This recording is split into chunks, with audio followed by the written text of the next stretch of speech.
Chaos and Capital, breaking down global financial news. Hey finance fans, welcome back to Chaos and Capital, your daily dose of financial chaos explained.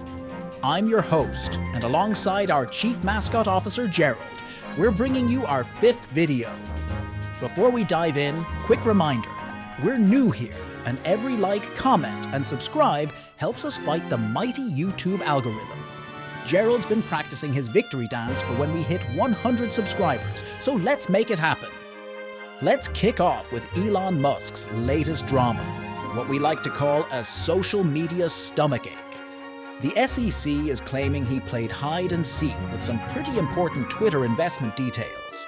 Gerald suggests he should have stuck to posting fish memes, but I'm not sure that's helpful advice. The real story here is how even the world's richest person can't escape regulatory scrutiny. And with Trump potentially returning to office, this whole situation gets even more interesting. Speaking of global power plays, NATO's getting serious about security. They're basically saying it's time to switch from casual Friday to battle-ready Monday. Nobody, you're not being drafted.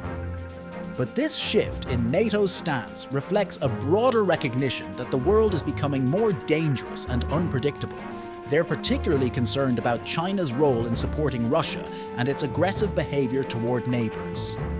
Over in the Middle East, we might be seeing some movement on the Israel-Hamas situation. And by movement, I mean actual progress, not just Gerald doing his victory lap in the tank. There's talk of a ceasefire and the release of 33 hostages.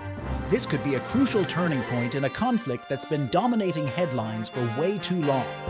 Financial markets are watching this closely, especially given the potential impact on oil prices and regional stability. Now here's something that's shaking up the global power structure. Imagine the world as one big poker game. For centuries, the Western players have been holding all the aces, but now, well, Sergei Lavrov, the foreign minister of Russia, is basically saying new players at the table, folks. And he's not talking about adding just one chair. We're looking at China, India, Latin America, and pretty much everyone who's been sitting in the spectator section getting splashed by the big players. This is huge, people. We're talking about a complete reshuffling of the global deck, and the house rules are changing fast. In South Korea, they just had what we'll call an unprecedented presidential sleepover, except it's in jail. After a week-long standoff that kept the whole nation on edge, President John Sewell's arrest finally went down yesterday in a dramatic 6-hour finale. No, Gerald, we're not doing a prison break. This is actually a massive deal.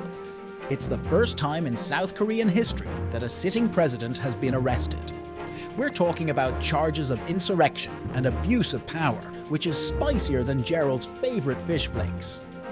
And finally, let's talk about Spain's latest housing solution, which is about as practical as trying to teach Gerald to juggle. They want to slap a 100% tax on non-EU property buyers. That's like saying, hey, want to buy a house? Great, now pay for it twice. Even Gerald's real estate portfolio, which consists of one plastic castle, thinks this might be overdoing it.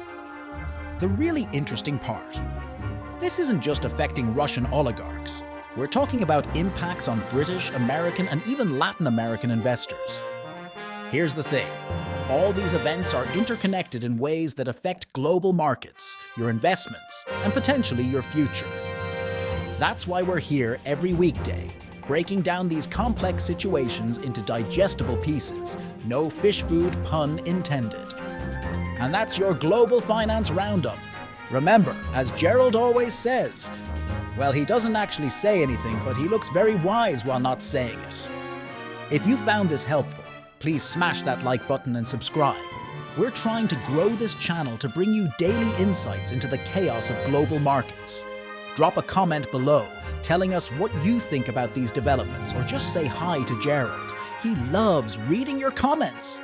See you tomorrow for more Chaos and Capital, where we make finance fun and understandable.